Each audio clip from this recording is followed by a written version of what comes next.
نحمده ونصلي على رسوله الكريم اما بعد فاعوذ بالله من الشيطان الرجيم بسم الله الرحمن الرحيم ولا تقولوا لمن يقتل في سبيل الله اموات بل احياء ولكن لا تشعرون وَلَنَبْلُوَنَّكُمْ بِشَيْءٍ مِّنَ الْخَوْفِ وَالْجُوعِ وَنَقْصٍ مِّنَ الْأَمْوَالِ وَالْأَنفُسِ وَالثَّمَرَاتِ وَبَشِّرِ الصَّابِرِينَ الَّذِينَ إِذَا أَصَابَتْهُم مُّصِيبَةٌ قَالُوا إِنَّا لِلَّهِ وَإِنَّا إِلَيْهِ رَاجِعُونَ أُولَٰئِكَ عَلَيْهِمْ صَلَوَاتٌ مِّن رَّبِّهِمْ وَرَحْمَةٌ وَأُولَٰئِكَ هُمُ الْمُهْتَدُونَ صدق اللہ العظیم۔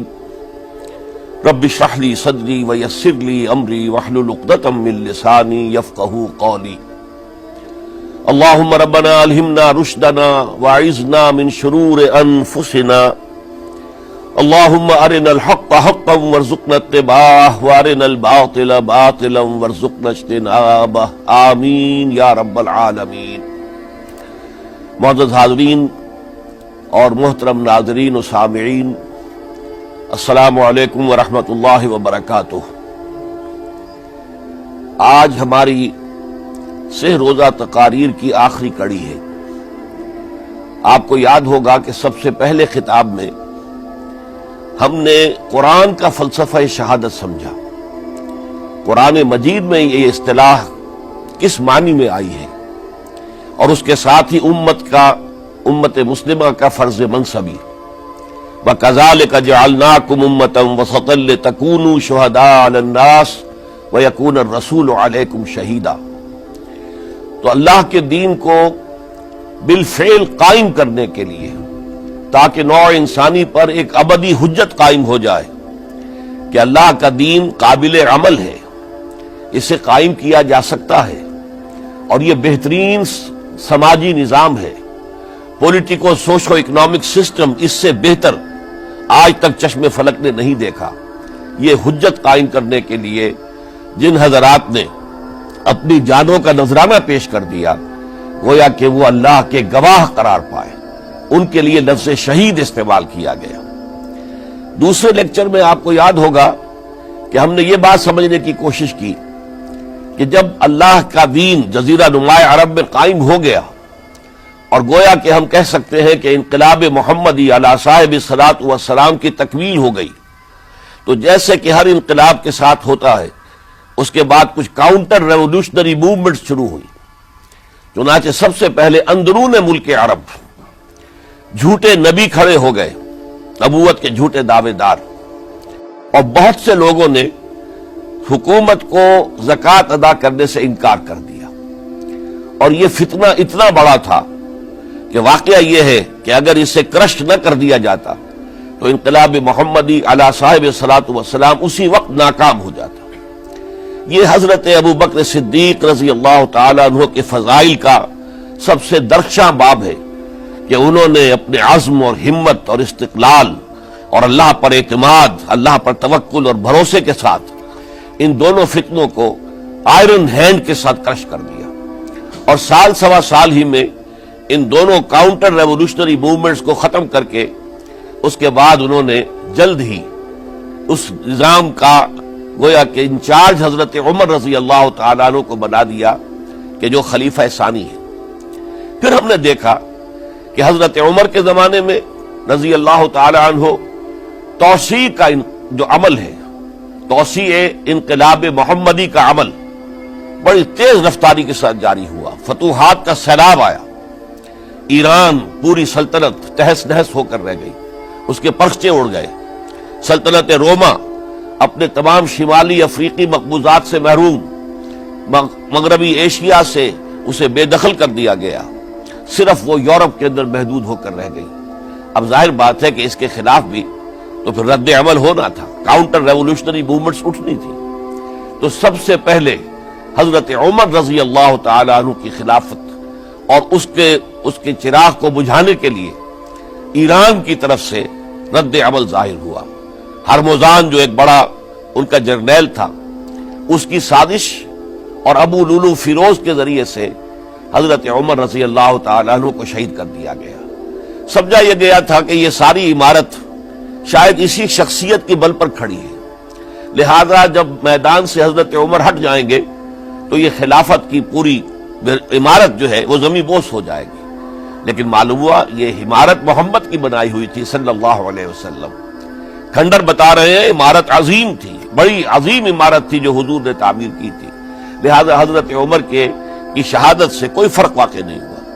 حضرت عثمان رضی اللہ تعالیٰ عنہ آ گئے میدان میں، اور میں بتا چکا ہوں آپ کو کہ ان کے دور خلافت کے جو 12 سال ہیں ان میں سے پہلے 10 سال بالکل حضرت عمر فاروق رضی اللہ تعالیٰ عنہ کی خلافت کے دور کی مثال ہے۔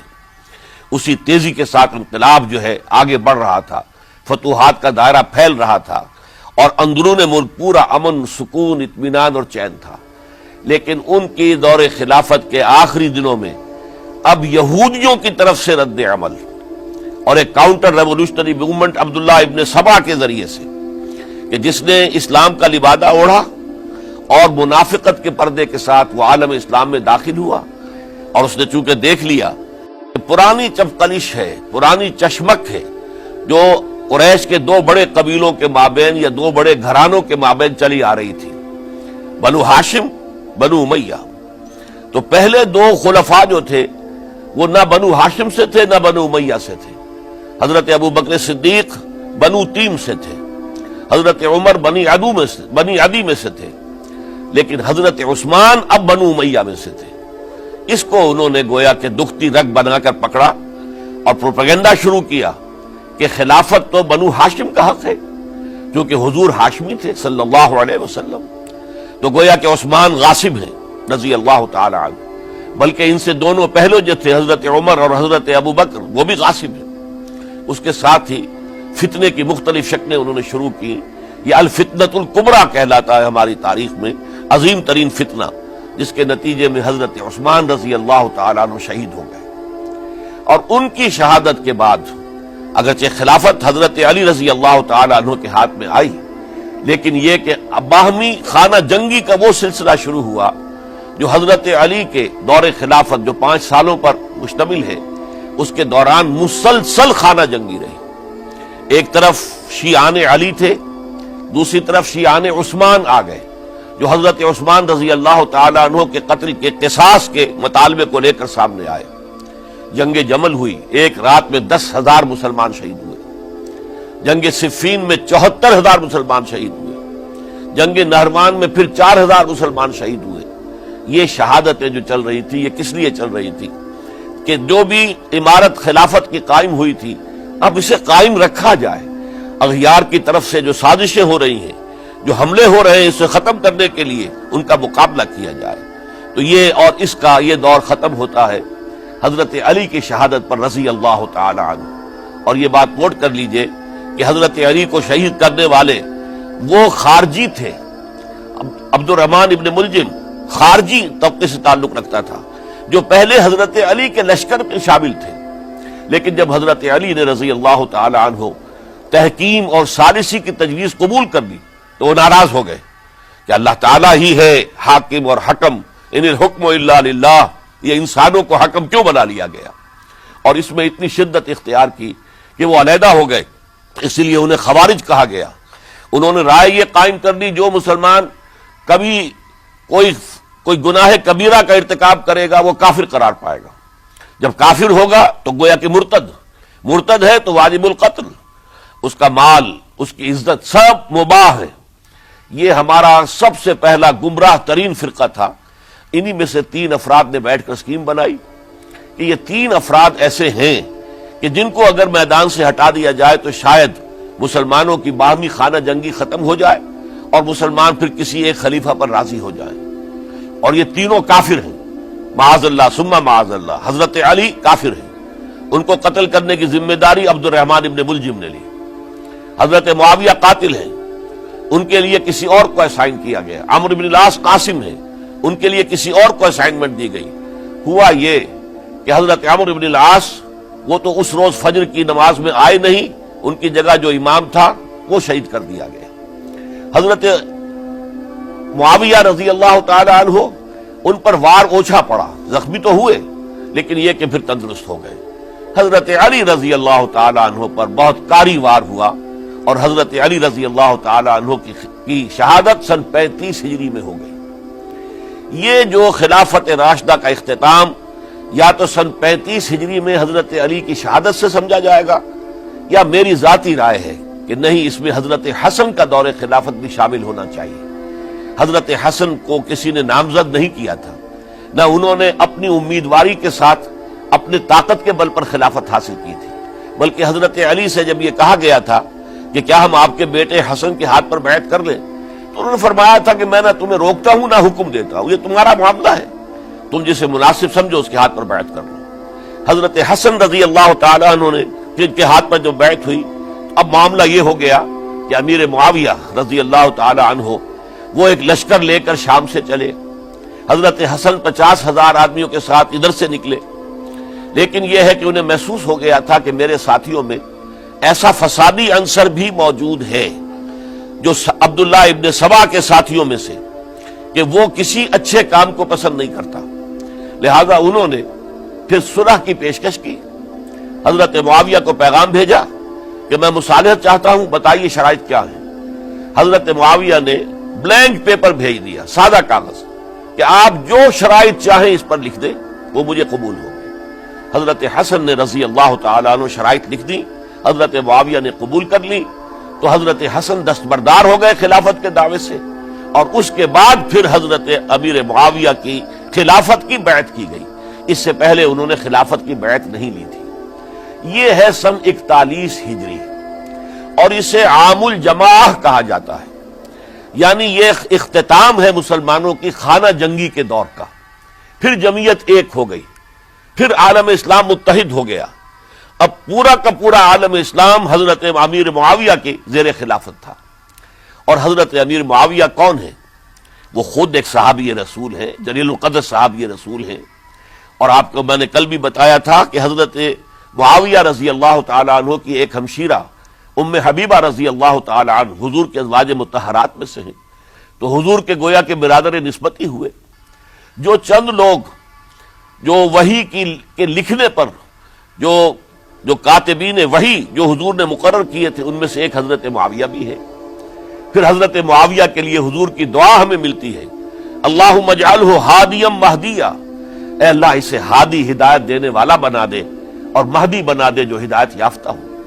تو یہ ان کی شان ہے۔ اور پھر یہ کہ ان کے زمانے میں جب عالم اسلام متحد ہو گیا، داخلی خلفشار ختم ہو گیا، تو فتوحات کا سلسلہ بھی دوبارہ جاری ہو گیا۔ حضرت علی رضی اللہ تعالیٰ عنہ کے 5 سالہ دور خلافت میں کوئی توسیع نہیں ہو سکی تھی دارالاسلام کی، کوئی مزید علاقے جو ہیں سلطنت اسلامی میں شامل نہیں کیے جا سکے تھے، اس لیے کہ سارا معاملہ تو داخلی خلفشار کا تھا۔ جو خانہ جنگی ہو رہی تھی، ایک دوسرے کی تیروں اور تلواروں اور نیزوں سے 1 لاکھ کے قریب مسلمان ختم ہو گئے تھے، تو اندر سے گویا کہ موشن ٹوٹ گیا اس سیلاب کا۔ تو سیلاب پھر دوبارہ جب امت جمع ہو گئی عام الجماع کے بعد، تو حضرت معاویہ رضی اللہ تعالیٰ عنہ ان کا دور خلافت اب 20 برس ہے۔ اندازہ کیجئے، یہ پورے 20 برس کوئی اندرونی خلفشار نہیں ہوا، کوئی جھگڑا نہیں ہوا، کوئی فساد نہیں ہوا، بلکہ جو فتوحات کا دائرہ تھا شروع ہو گیا۔ مکران اور سندھ کے علاقے فتح ہوئے، کابل اور یہ افغانستان کا علاقہ فتح ہوا، ترکستان کے علاقوں کے اندر پیش قدمی ہوئی۔ ادھر یہ کہ قیصر سلطنت روما کا اس کے مرکزی شہر قسطنطنیہ پر حملہ کیا گیا، جس کے لیے کہ حضور کی حدیث موجود تھی پیشن گوئی کے طور پر، اول جیش یغزو مدینۃ القیصر مغفورون لہم۔ حضور نے فرمایا تھا کہ جو پہلا لشکر قیصر کے شہر پر حملہ کرے گا تو وہ سب کے سب وہ مغفرت پا جائیں گے، اللہ تعالیٰ ان کی مغفرت فرما دے گا۔ اگرچہ کامیابی نہیں ہوئی، لیکن اس پیشن گوئی کی وجہ سے آپ کو معلوم ہے کہ حضرت ایوب رضی اللہ تعالی عنہ ان کو بھی اس پیشن گوئی کی وجہ سے، حالانکہ 90 برس سے اوپر عمر تھی، لیکن وہ بھی کہا انہوں نے کہ میں بھی اس میں جانا چاہتا ہوں، چنانچہ اس لشکر میں گئے، وہی فوت ہوئے۔ بہرحال یہ سارے کارنامے اپنی جگہ پر، امن و امان اپنی جگہ پر، اس کے باوجود اہل سنت والجماعت حضرت معاویہ کے دور خلافت کو خلافت راشدہ میں شامل نہیں سمجھتے. اس کی وجہ کیا ہے؟ خلافت راشدہ کی شرط اولین قرآن مجید کے حکم کے مطابق امرہم شورا بینہم، مسلمانوں کے باہمی معاملات باہمی مشورے سے طے پاتے. حضرت ابوبکر صدیق رضی اللہ تعالیٰ عنہ سقیفہ بنی سعدہ کے اندر مشورے کے بعد ان کو منتخب کیا گیا اور ان کے ہاتھ پر بیعت ہوئی. حضرت عمر رضی اللہ تعالیٰ عنہ کو حضرت ابوبکر نے مسلمانوں سے مشورہ کر کے پھر نامزد کیا.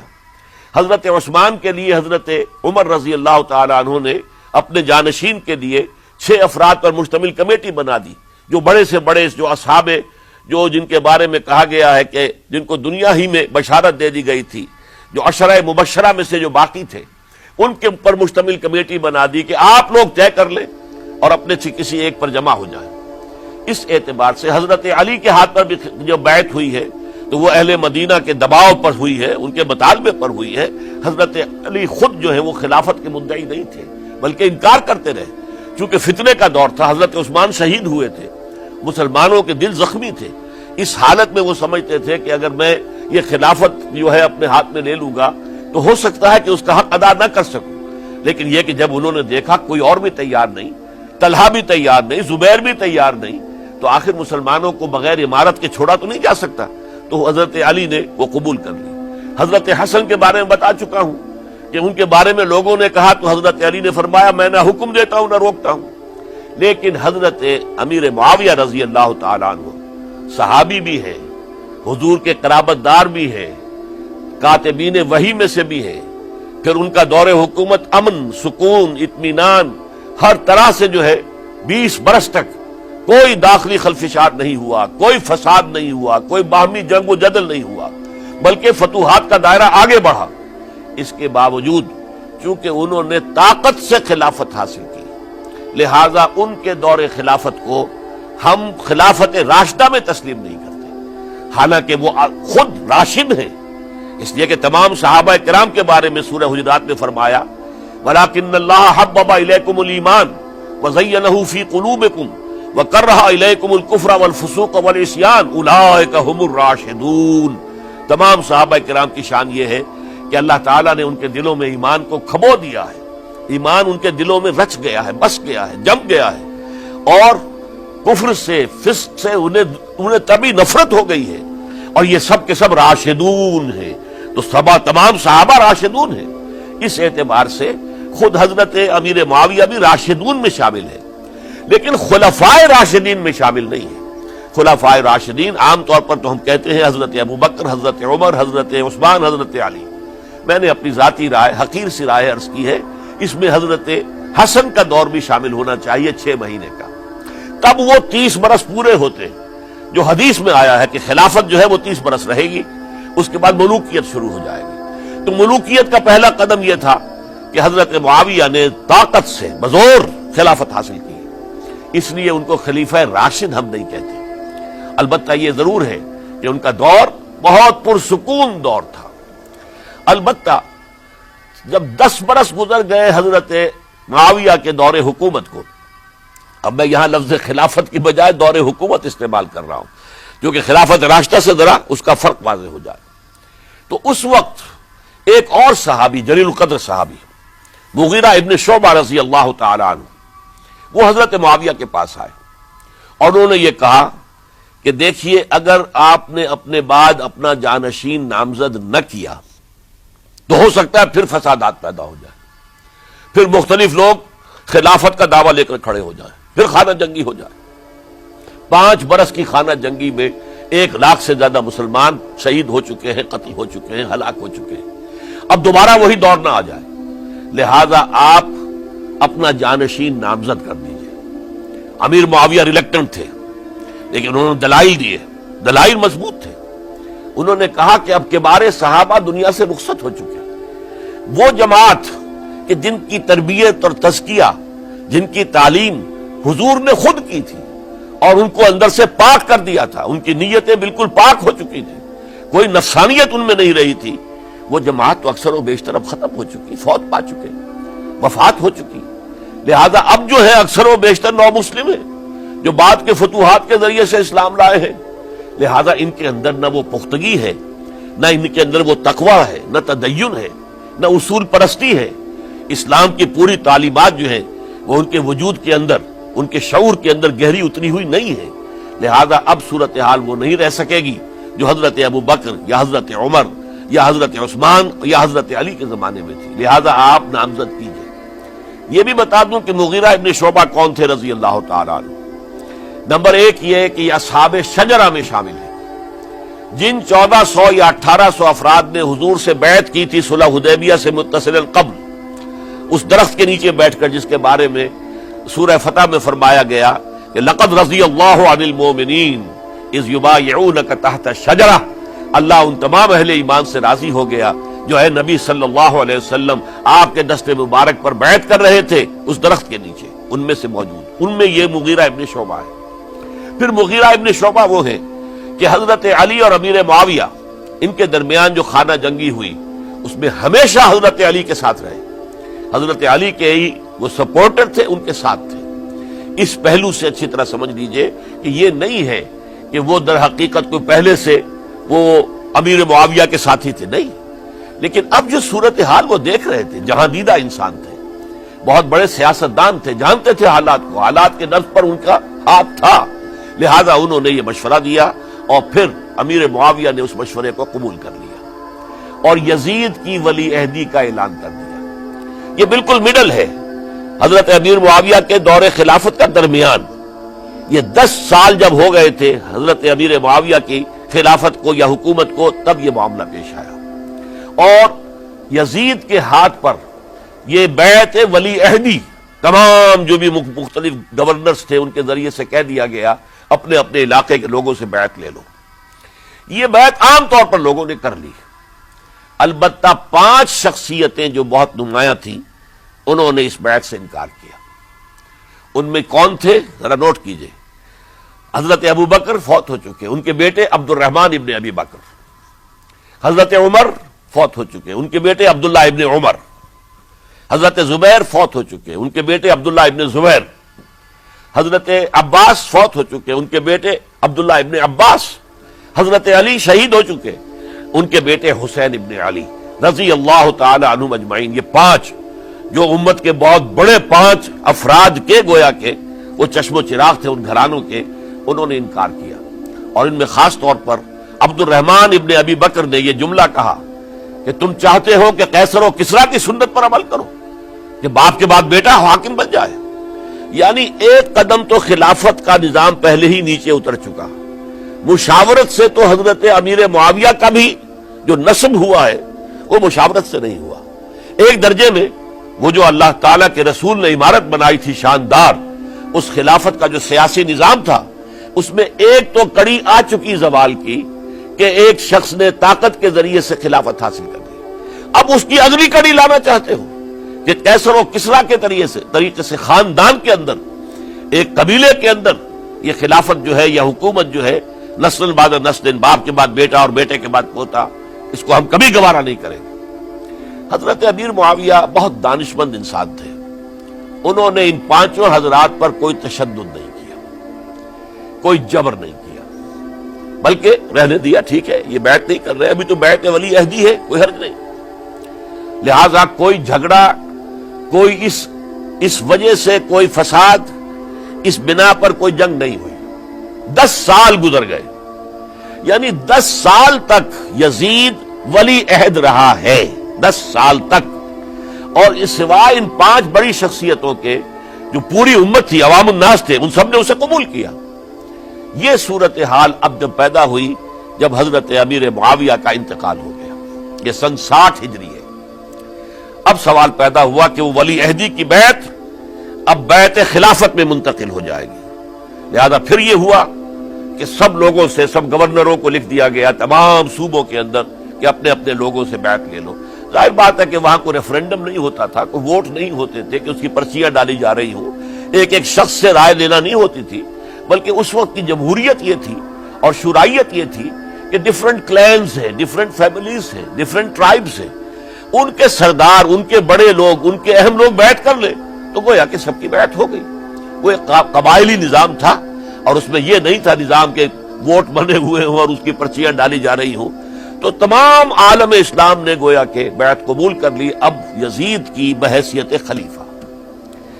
اب وہ جو 5 آدمی تھے ان میں سے ایک فوت ہو چکے تھے، حضرت عبد الرحمن ابن ابی بکر رضی اللہ تعالی عنہما، دونوں فوت ہو گئے، لیکن باقی 4 رہ گئے۔ ان 4 کو نوٹ کیجئے، اور یہ بڑا سینسٹیو ایشو ہے جس پر میں اب گفتگو کر رہا ہوں۔ ان 4 میں کون ہیں؟ عبداللہ ابن عباس، عمر میں سب سے بڑے وہ ہیں، اور ان کی شان یہ ہے کہ انہیں حبر الامہ کہا گیا ہے، امت کے سب سے بڑے عالم، اور قرآن مجید کے وہ سب سے پہلے مفسر ہیں۔ اصل جو جتنی بھی تفسیری روایات ہمیں ملتی ہیں حضرت عبداللہ ابن عباس کے شاگردوں سے، تابعین سے، لہذا ان کا بہت اونچا مقام ہے۔ حضرت عبداللہ ابن عمر، ان کا مقام بھی آپ کو معلوم ہے، حدیثوں کی کتنی بڑی تعداد ہے جو عبداللہ ابن عمر سے مروی ہے، اور اس کو سلسلۃ الذہب کی پہلی کڑی کہا جاتا ہے۔ روایت حدیث میں جو سنہری زنجیر ہے اس کا آغاز حضرت عبداللہ ابن عمر ہے۔ ایک طرف یہ دونوں ہو گئے، ان دونوں کی رائے کیا ہوئی؟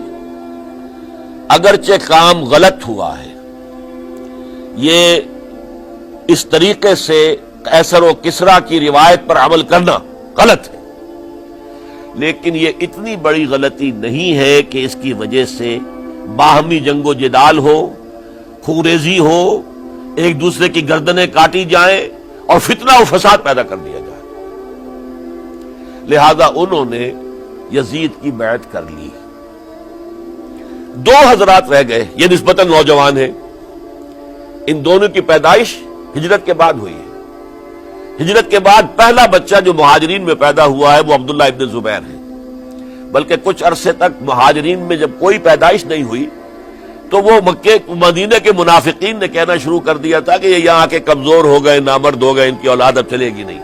تو عبداللہ ابن زبیر جب پیدا ہوئے، اور آپ کو معلوم ہونا چاہیے وہ حضرت ابوبکر صدیق کے نواسے ہیں، حضرت عائشہ صدیقہ کی ہمشیرہ حضرت اسماء کے بیٹے ہیں عبداللہ ابن زبیر، اور زبیر بہت شجاع، بہت ہی بہادر انسان تھے۔ تو عبداللہ ابن زبیر کے اندر بھی وہی کیفیات تھی۔ انہوں نے کہا نہیں، اس غلطی کو ہم برداشت نہیں کریں گے، خورزی ہوتی ہے تو ہو، لیکن ہم اسلامی نظام کو نیچے اترتا ہوا نہیں دیکھ سکتے۔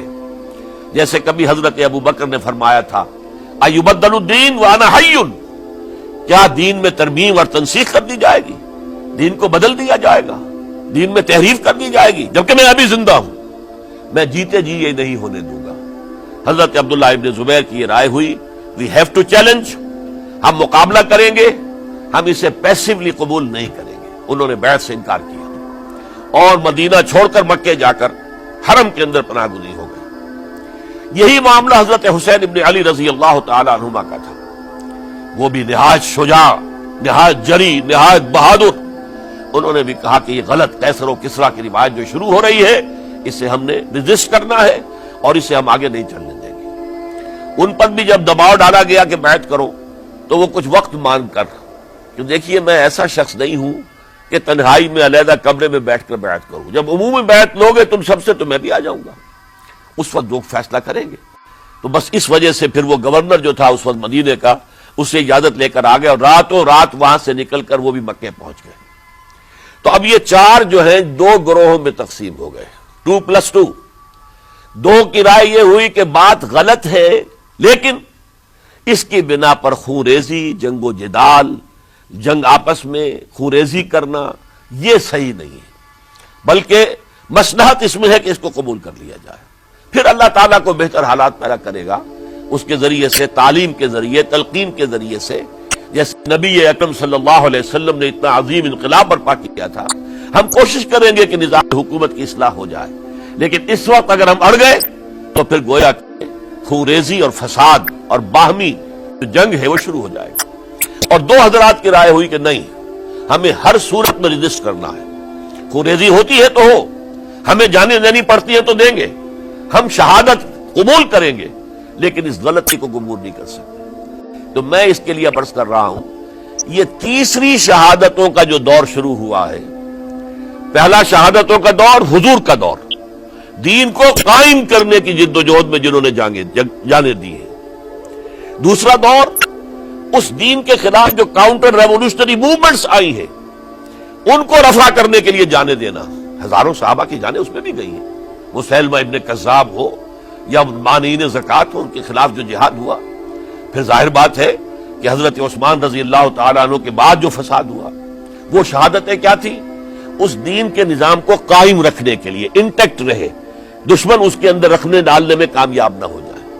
اب تیسرا دور وہ آ رہا ہے کہ جبکہ داخلی طور پر اس نظام خلافت کے اندر زوال شروع ہو رہا ہے، اس زوال کو روکنے کے لیے کہ وہ اپنی اصل جو خلافت کا نظام اللہ نے اور اس کے رسول نے دیا ہے اس کی بنیاد پر قائم رہے، لہذا ہم ریزسٹ کریں گے اس تبدیلی کو اور میدان میں آ کر مقابلہ کریں گے. یہ حضرت عبداللہ ابن زبیر رضی اللہ تعالی عنہما اور حسین ابن علی رضی اللہ تعالی عنہما، اب ان دونوں میں ایک اختلاف ہوا. حضرت عبداللہ ابن زبیر کی رائے یہ تھی کہ یہ مکہ ہے، یہ اللہ کا گھر ہے، یہ حرم ہے، اور یہاں کے لوگ بہت سے برے اثرات سے ابھی تک بچے ہوئے ہیں، پاک ہیں، لہذا ہمیں یہاں رہنا چاہیے. اس کو مرکز بنا کر ظاہر بات ہے اسی مکے سے محمد الرسول اللہ صلی اللہ علیہ وسلم نے دعوت شروع کی تھی، وہیں سے وہ پھیل کر جو ہے ایک عظیم انقلاب کی شکل اس نے اختیار کی تھی، ایک عظیم مملکت جو ہے حضور چھوڑ کر گئے تھے. تو ہمیں مکے میں رہ کر ہی اپنی تحریک شروع کرنی چاہیے. لیکن ادھر حضرت علی کے پاس پیغام آ رہے تھے کوفے سے. کوفہ چونکہ حضرت حسین کے پاس پیغام آ رہے تھے کوفے سے، چونکہ کوفے کو حضرت علی نے دارالخلافہ بنا لیا تھا اور وہاں سمجھا جاتا تھا کہ حضرت علی کے ہمدرد اور حضرت شیعان علی جنہیں ہم کہیں ان کے ساتھی ہم خیال یہ لوگ ہیں کثرت کے ساتھ. اور وہاں سے اب خطوط کا تانکا شروع ہو گیا، آپ یہاں آئیے، ہم بےتاب ہیں، آپ کا استقبال کریں گے، آپ کے ہاتھ پر بیعت کریں گے، تاکہ یہ جو قیصر و کسریٰ کی سنت شروع ہو رہی ہے اس کو روکا جا سکے. وہ تانتا بندھا ہوا ہے خطوط کا. تو حضرت حسین رضی اللہ تعالیٰ عنہ نے فیصلہ کر لیا کہ میں کوفے جاؤں گا. حضرت زبیر روکتے رہ گئے کہ نہیں، کوفیوں پر اعتماد نہ کیجیے، یہ زبانی کلامی ساتھ دیتے ہیں، جب ڈنڈا چلتا ہے تو پھر یہ ہٹ جاتے ہیں میدان سے، ان پر اعتماد نہ کریں آپ. لہذا یہی مکے میں رہیے اور ہم دونوں مل کر ایک بڑی طاقت بن جائیں گے. اور یہ مکہ جو ہے ہمارے لیے حصار ہے، یہ ہمارے لیے پناہ گاہ ہے، یہاں سے اس دعوت کا آغاز کیا جائے. اب یہ افسوس ہے اسے اللہ کی مشیت سمجھا جائے، اللہ کی مرضی ہے. جو کچھ ہوتا ہے وہ تو بے اذن رب ہوتا ہے. اللہ اپنی مصلحتوں سے ہم سے زیادہ واقف ہے، ہم تو نہیں سمجھ سکتے. حضرت حسین نے فیصلہ کیا اور ڈٹ گئے اس فیصلے پر کہ میں کوفے جاؤں گا. اب یہ بھی بات قرآن مجید میں آیا ہے، حضور سے خطاب کر کے فرمایا گیا فَإِذَا عَزَمْتَ فَتَوَكَّلْ عَلَى اللَّهِ. جب ایک مرتبہ آپ ایک ارادہ کر لیں تو پھر اللہ پر توکل کیجئے. پھر یہ نہیں کہ کبھی آگے کبھی پیچھے جاؤں یا نہ جاؤں، یہ نہیں، یہ تردد یہ نہیں، بلکہ یہ کہ ایک فیصلہ کر کے ڈٹ جائیے، اس لیے کہ جو بھی نتیجہ ہے وہ تو اللہ کے ہاتھ میں ہے. لہذا اللہ پر توکل کیجئے. فَإِذَا عَزَمْتَ فَتَوَكَّلْ عَلَى اللَّهِ. لہذا سب نے سمجھایا حضرت حسین کو کہ آپ کوفے نہ جائیں. سمجھانے والوں میں حضرت عمر بھی تھے رضی اللہ، حضرت عبداللہ ابن عمر بھی تھے رضی اللہ تعالی عنہ. اگرچہ کوئی قرابت داری جو ہے قریبی نہیں تھی، لیکن بہرحال امت کی ایک شخصیت، عظیم شخصیت تھے. سمجھانے میں سب سے زیادہ زور صرف کیا ہے حضرت عبداللہ ابن عباس نے رضی اللہ تعالی عنہما. اور حضرت عبداللہ ابن عباس کون ہے؟ ایک رشتے سے حضرت حسین کے چچا ہیں، ایک رشتے سے حضرت حسین کے نانا ہیں. کیوں؟ حضرت علی اور حضرت عبداللہ ابن عباس چچا زاد بھائی ہیں. عباس کے بیٹے، ابو طالب کے بیٹے، عباس اور ابو طالب بھائی ہیں. تو یہ فرسٹ کزن تھے حضرت علی اور عبداللہ ابن عباس رضی اللہ تعالی عنہ. لہذا انہوں نے جب کہا تو گویا کہ ایک چچا، ایک بزرگ سمجھا رہا ہے. اور دوسرے رشتے سے حضور نانا تھے حضرت حسین کے، اور حضور بھی کزن تھے حضرت عبداللہ ابن عباس کے، چچا زاد بھائی. اس حوالے سے سمجھ لیجئے کہ حضور کے کزن نانا کے درجے میں آ گئے. تو یہ دو رشتے تھے حضرت عبداللہ ابن عباس کے، اور انہوں نے بڑی الہا زاری کے ساتھ، بڑی اپنے مقام سے نیچے اتر کر خوشامد کی ہے. حسین خدا کے لیے باز آ جا، حسین خدا کے لیے باز آ جا، حسین اگر جانا ہی ہے تو اپنے بال بچوں کو لے کر نہ جاؤ. جس طریقے سے تمہارے باپ حضرت علی رضی اللہ تعالیٰ عنہ کو کوفہ کے اندر ذبح کر دیا گیا، کہیں ایسا نہ ہو کہ تمہیں بھی تمہارے بال بچوں کے سامنے ذبح کر دیا جائے، باز آ جاؤ۔ لیکن حضرت حسین اب اللہ کی طرف سے ان کے دل میں ایک ارادہ پختہ ہو چکا تھا، اور انہوں نے حضرت مسلم بن عقیل کو بھیجا تھا کہ جاؤ میری طرف سے کوفے والوں سے بیعت لے اور پھر مجھے اطلاع دو۔ وہ گئے، وہاں 12,000 افراد نے بیعت کر لی۔ اب ان کا خط آ گیا کہ یہاں تو فضا بالکل ہموار ہے، اتنے لوگوں نے بیعت کی ہے، باقی بھی جیسے ہی آپ سامنے آ جائیں گے سب بیعت کر لیں گے، لہذا یہاں پر وہ ریزسٹنس کے لیے گویا کہ ہمارے پاس طاقت اس کوفے کے اندر بہت مضبوط طاقت ہوگی کہ ہم یزید کی حکومت کے خلاف ریزسٹ کر سکیں۔ اس کے بعد ہوا کیا؟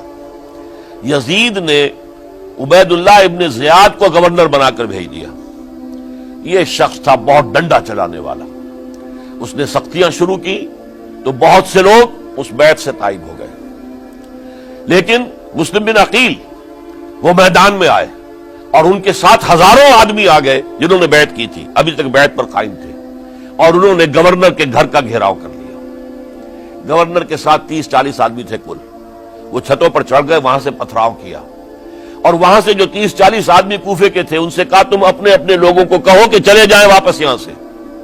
انہوں نے اوپر سے کہنا شروع کیا، ڈرایا، بہت خوفناک نتیجہ نکلے گا، اب عبید اللہ ابن زیاد تم سب کو ہلاک کر دے گا۔ ایک ایک کر کے بھیڑ چھٹتی چلی گئی اور صرف چند افراد رہ گئے، اور اس کے نتیجے میں حضرت مسلم بن عقیل شہید کر دیے گئے، بلکہ ایک شخص حامی نے انہیں پناہ دی تھی کوفے میں، ان کو بھی قتل کر دیا گیا، شہید کر دیا گیا۔ اس پر یہ ہے کہ انہوں نے ایک شخص کے ذریعے سے پیغام دیا قتل کیے جانے سے پہلے کہ دیکھو میرا تو وقت آ گیا ہے، میں تو اب قتل ہو جاؤں گا، شہید کر دیا جاؤں گا، تو میرا پیغام حسین تک پہنچا دو رضی اللہ تعالی عنہ کہ یہاں یہ بغاوت ہو گئی۔ لوگوں نے، کوفیوں نے، الکوفی لا یوفی، کوفی جو ہے وہ پورا نہیں کرتا اپنے عہد کو اور وفا کو، اس کا ایک ثبوت ہمیں مل گیا ہے، یہ سب کے سب منحرف ہو گئے بیعت سے، آپ جہاں تک آ گئے وہاں سے واپس چلے جائیے۔ جب حضرت حسین کے پاس یہ پیغام پہنچا اور انہوں نے ارادہ کیا کہ ٹھیک ہے یہ تو حالات بدل گئے، لہذا واپس چلنا چاہیے، شاید عبداللہ ابن زبیر کی رائے ہی صحیح ہے، ہمیں مکے ہی میں بیٹھ کر کام کرنا چاہیے، لیکن اب جو ہے عرب کا ایک خاص مزاج ہے۔ حضرت مسلم بن عقیل کے بیٹے آڑے آ گئے، اب ہم اپنے باپ کے خون کا قصاص لیے بغیر نہیں جائیں گے، اور حضرت حسین رضی اللہ تعالیٰ عنہ بامروت انسان، شریف النفس انسان، کیسے ممکن تھا غیرت مند غیور انسان وہ کیسے ان کی بات کو رد کر دیتا؟ لہذا اچھا چلو چلتے ہیں کوفے کی طرف۔ آگے بڑھتے چلے گئے، کربلا میں پہنچ گئے، جو کچھ وہاں ہوا ہے پھر آپ کو معلوم ہے۔ اس میں یہ بات ہے پہلے 1000 کا لشکر بھیجا تھا عبید اللہ ابن زیاد نے، اس پر حضرت حسین رضی اللہ تعالیٰ عنہ نے جو باتیں کہیں وہ کچھ اثر انداز ہو گئے۔ ان کا افسر جو تھا حر بن یزید تمیمی، وہ بعد میں حضرت حسین کا حامی ہو گیا، اور حضرت حسین کے ساتھ ہی اس کو بھی شہادت نصیب ہوئی۔ پھر دوسرے کو بھیجا عمرو بن سعد۔ عمرو بن سعد بھی ایک بڑی عظیم شخصیت کا بیٹا تھا، حضرت سعد ابن ابی وقاص جو فاتح ایران تھے، اور جن کو غزوہ احد کے موقع پر حضور نے فرمایا تھا کہ اے سعد تیر چلاؤ، میرے ماں باپ تم پر قربان ہوں۔ جبکہ احد میں گھیراؤ کر لیا تھا حضور کا، اور کفار قتل کرنے کے لیے ہجوم کر رہے تھے، اور کچھ حضرات تیر چلا چلا کے انہیں پھینک رہے تھے، دور جو ہے ہٹا رہے تھے، ان میں سے حضرت سعد ابن ابی وقاص بھی تھے۔ پھر وہ فاتح ایران تھے، اسی لیے گورنر بن گئے تھے ایران کے۔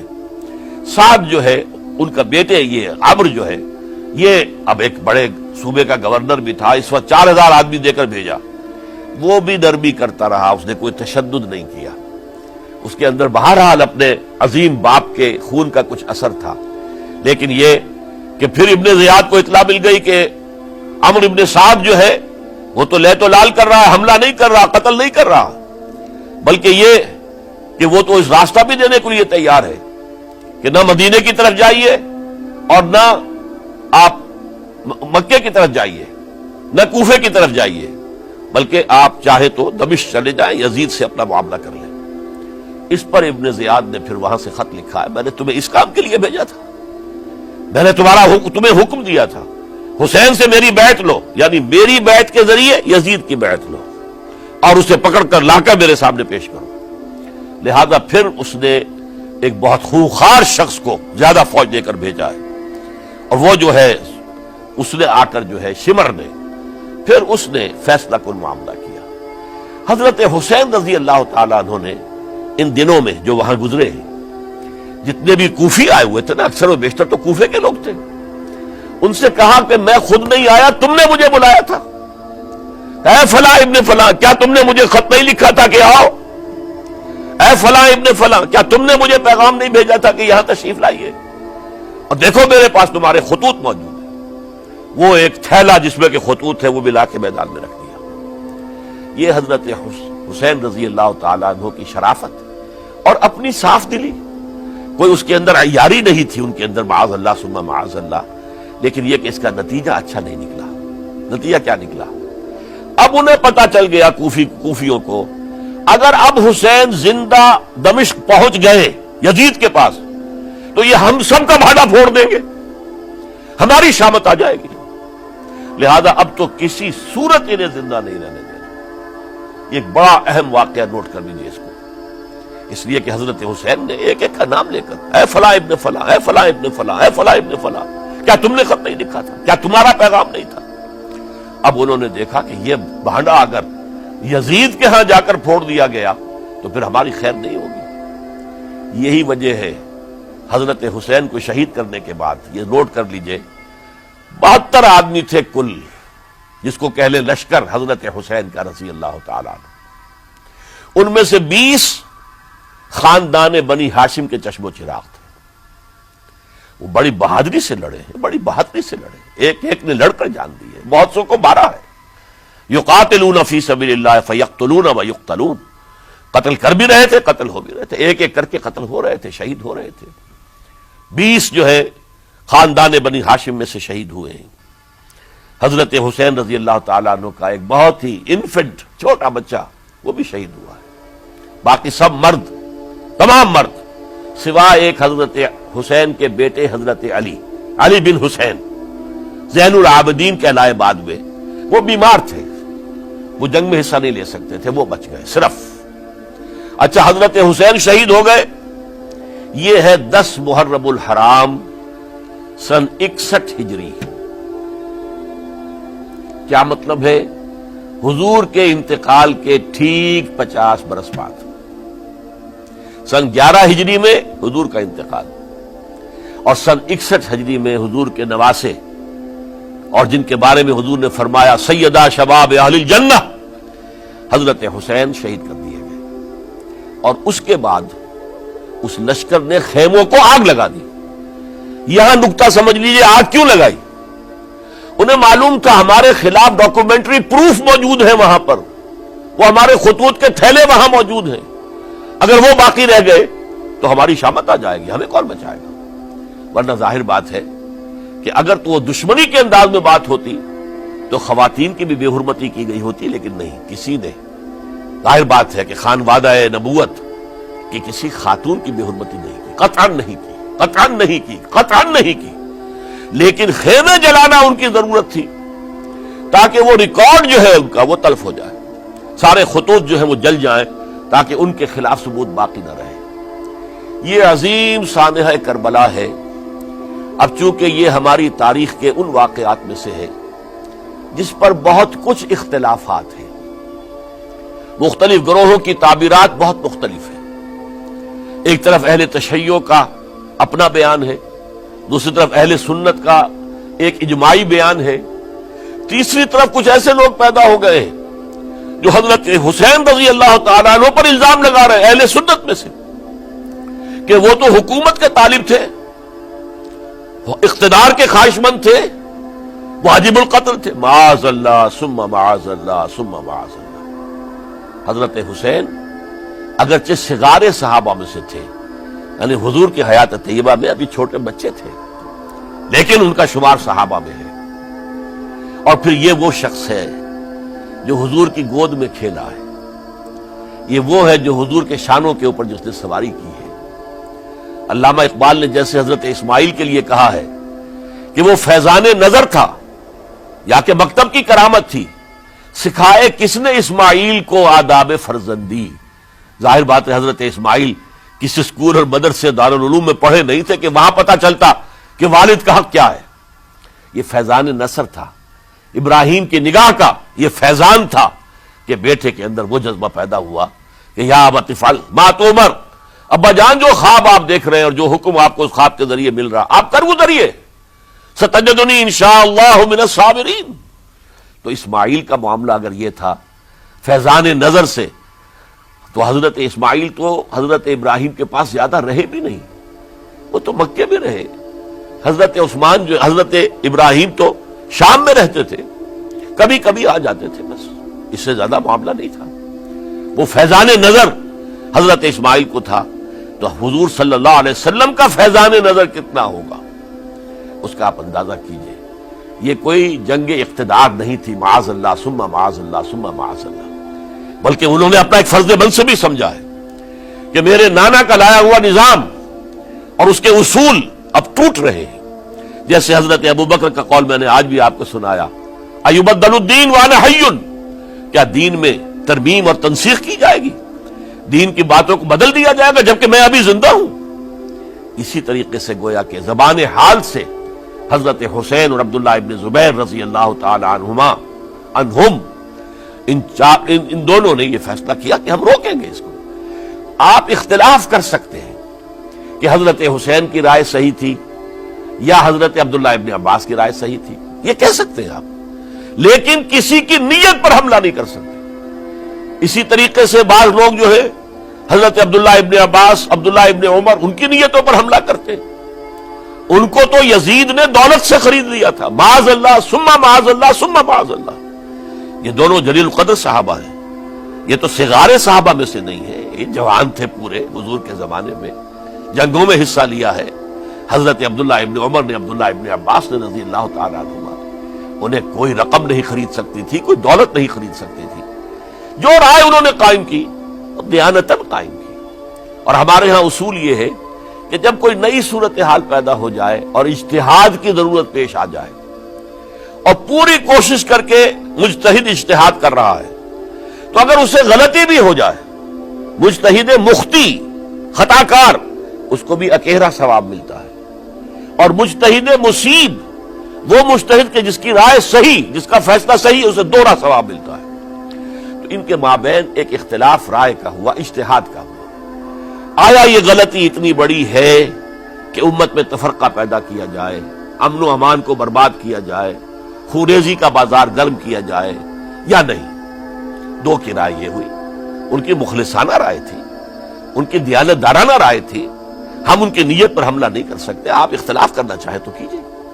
اسی طرح حضرت عبداللہ ابن زبیر اور حضرت حسین ابن علی رضی اللہ تعالی عنہ، ظاہر بات ہے کہ ان کا بھی ایک اجتہادی رائے تھی کہ نہیں، یہ دین کے نظام کے اندر بہت بڑا رکھنا پڑ رہا ہے، یہ تو اب قیصر و کسریٰ کی سنت شروع ہو رہی ہے، یہ اسلام کے دین کے اوپر طریقہ نہیں، عمل نہیں ہو رہا ہے، تو ہم اسے اپنی جانوں کا نذرانہ دے کر بھی اسے روکیں گے، روکنے کی کوشش کریں گے، رکے نہ رکے ہم اپنی جانیں دے دیں گے۔ یہ بھی دیانت دارانہ رائے تھی، مخلصانہ رائے تھی، ان کی نیت پر کوئی حملہ کم سے کم اہل سنت والجماعت میں سے کسی شخص کو حق نہیں ہے۔ اس لیے کہ اہل سنت والجماعت کا کہنا یہ ہے، الصحابۃ کلہم عدول، صحابہ جتنے بھی ہیں وہ سب کے سب عدول ہیں، ان میں بدنیتی نہیں آ سکتی، خطا ہو سکتی ہے۔ اہل سنت کے نزدیک معصومیت خاصہ نبوت ہے، نبوت ختم ہو گئی محمد الرسول اللہ صلی اللہ علیہ وسلم پر، آپ کے بعد معصوم کوئی نہیں، ابو بکر بھی معصوم نہیں، عمر بھی معصوم نہیں، عثمان بھی معصوم نہیں، علی بھی معصوم نہیں رضی اللہ تعالیٰ عنہ اجمعین۔ تو معصوم کون ہوگا؟ عبداللہ ابن عباس بھی معصوم نہیں، عبداللہ ابن زبیر بھی جو ہے معصوم نہیں، حسین ابن علی بھی معصوم نہیں، اسی طریقے سے عبداللہ ابن عمر، عبداللہ ابن زبیر، کوئی معصوم نہیں۔ انہوں نے اپنی رائے قائم کی ہے، اس پر عمل کیا ہے دیانت دارانہ سنسیریٹی کے ساتھ، اور ان کے لیے اللہ تعالیٰ کے ہاں ہر طرح کا اجر و ثواب ہے، سب کے لیے۔ حضرت عبداللہ ابن زبیر کی رائے اس اعتبار سے بہتر ثابت ہوئی انہوں نے مکے میں پھر حکومت قائم کی. 9 برس تک ان کی حکومت قائم رہی. بنو امیہ ختم نہیں کر سکے اسے. سن 73 میں جا کر ان کی شہادت ہوئی ہے. اور ایک مرحلہ تو وہ بھی آیا تھا کہ شام اور مصر کی دونوں صوبے جو ہیں وہ بھی ان کے تحت آ گئے تھے. تو واقعہ یہ ہے کہ اگرچہ حضور نے ہمیں منع کیا ہے کہ کبھی یہ نہ کہا کرو کہ ایسا ہوتا تو ایسا ہو جاتا، نہیں. جو ہوا اللہ کی مرضی سے ہوا، اللہ کے اذن سے ہوا. حدیث کے الفاظ ہیں ان کلمۃ اللہ تفتح عمل الشیطان. یہ جو لو کاش یہ ہو جاتا، کاش یوں ہو جاتا تو بڑے اچھے نتیجے نکلتے، یہاں سے شیطان کا عمل شروع ہو جاتا. ورنہ واقعہ یہ ہے کہ دل سے یہ بات نکلتی ہے. اگر حضرت حسین اور عبداللہ ابن زبیر یکجا ہو جاتے اور مکے کو اپنا مرکز بنا کر جو عظیم مقصد انہوں نے اپنے سامنے رکھا تھا کہ یہ جو روایت غلط آ رہی ہے اسلام کے دینی سیاسی نظام کے اندر، اس کو ہم روکیں گے، تو اللہ تعالیٰ انہیں کامیابی عطا فرما دیتا. لیکن یہ پھر ہم کہیں گے ما شاء اللہ کان وما لم یشاء لم یکن. جو اللہ نے چاہا وہ ہوا اور جو اللہ نے نہیں چاہا وہ نہیں ہوا. حضرت حسین کو وہ عظیم شہادت اللہ نے دینی تھی، وہ اونچا مقام عطا کرنا تھا. اور پھر ان کی عظیمت، ان کا صبر، ان کا ثبات، ان کا استقلال، معلوم ہوا کہ اللہ تعالیٰ نے انسانوں کے اندر کتنی کچھ طاقت رکھی ہوئی ہے اور کتنی کچھ صلاحیتیں اللہ نے ودیعت کی ہیں. وہ جس طرح ڈٹے رہے، کھڑے رہے. واقعہ یہ ہے کہ وہ بھی نوع انسانی کے لیے ہمیشہ کے لیے ایک سبق ہے. اور وہ سبق یہ ہے کہ آپ حق، جو بھی آپ حق سمجھیں اس حق کے اوپر ڈٹ کر کھڑے ہو جائیں اور اس میں پرواہ نہ کیجئے کہ آپ کی نفری کم ہے یا آپ کے ساتھ تعداد زیادہ. کوئی خیال نہ کیجئے، اس کے فکر نہ کیجئے کہ حالات ادھر ہیں یا ادھر ہیں، حالات سازگار آپ کے دشمن کے ساتھ ہیں یا آپ کے ساتھ ہیں. کوئی فکر نہ کیجئے. حق حق ہے، اس کا ساتھ دینا لازم ہے، اس کے لیے جان دے دینا یہ سب سے بڑی کامیابی ہے. وَلَا تَقُولُوا لِمَن يُقْتَلُ فِي سَبِيلِ اللَّهِ أَمْوَاتٌ. ہرگز نہ کہنا ان کو جو اللہ کی راہ میں قتل ہو جائیں کہ وہ مردہ ہیں. بَلْ أَحْيَاءٌ، وہ تو زندہ ہیں. وَلَٰكِن لَا تَشْعُرُونَ، یہ تمہیں شعور نہیں ہے. وَلَنَبْلُوَنَّكُمْ، اب یہ تمام مسلمانوں سے خطاب ہو رہا ہے، ہم تمہیں لازماً آزمائیں گے. بِشَيْءٍ مِّنَ الْخَوْفِ، خوف سے، وَالْجُوعِ، اور بھوک اور فقر و فاقے سے. حضرت حسین اور ان کے ساتھیوں کو پیاس کے ذریعے سے آزمایا گیا. حالانکہ دریا دور نہیں ہے لیکن پانی بند کر دیا گیا. کیسی کیسی شدت اور کیسے کیسے سخت حالات کا سامنا کیا، لیکن جھکے نہیں، گردن نہیں جھکی، ڈٹے رہے اپنے موقف کے اوپر. وَلَنَبْلُوَنَّكُمْ بِشَيْءٍ مِّنَ الْخَوْفِ وَالْجُوعِ وَنَقْصٍ مِّنَ الْأَمْوَالِ وَالْأَنفُسِ وَالثَّمَرَاتِ، اور ہم تمہیں جانی اور مالی نقصانات کے ذریعے سے آزمائیں گے. وَبَشِّرِ الصَّابِرِينَ، اور اے نبی بشارت دے دیجئے صبر کرنے والوں کو. الَّذِينَ إِذَا أَصَابَتْهُمْ مُصِيبَةٌ، وہ کہ جن کو اگر کوئی مصیبت آئے، ان پر نازل ہو جائے، قالوا، تو وہ کہیں گے اِنَّا لِلَّهِ وَإِنَّا إِلَيْهِ راجعون، ہم اللہ ہی کے ہیں، اللہ ہی کی طرف ہمیں لوٹ جانا ہے. أُولَٰئِكَ عَلَيْهِمْ صَلَوَاتٌ مِّن رَّبِّهِمْ وَرَحْمَةٌ، یہ ہیں وہ جن پر ان کے رب کی طرف سے صلوات ہے، درود ہے اور رحمت ہے. وَأُولَٰئِكَ هُمُ الْمُهْتَدُونَ، اور یہی ہدایت یافتہ ہے. اللہم ربنا اجعلنا منہم، اللہم ربنا اجعلنا منہم. میرے اور آپ کے لیے سبق یہ ہے، صرف حضرت حسین کا کوئی دن منا لینا یہ نہیں. ٹھیک ہے، یاد تازہ کیجئے، بہت اچھی بات ہے، لیکن اس کا نتیجہ یہ نکلنا چاہیے کہ اگر حضرت حسین نے اپنی ہی نہیں، اپنے خاندان کی، اپنے اعزاء و اقربا کی، اپنے ساتھیوں کی جانوں کی قربانی پیش کر دی حق کے لیے، تو ہمیں بھی فیصلہ اور سبق یہ لینا چاہیے کہ ہمیں حق کا ساتھ دینا ہے، ہرچہ بعد چاہے اس کے نتائج کچھ بھی نکلے. اقول قولی ھذا واستغفر اللہ لی ولکم ولسائر المسلمین والمسلمات.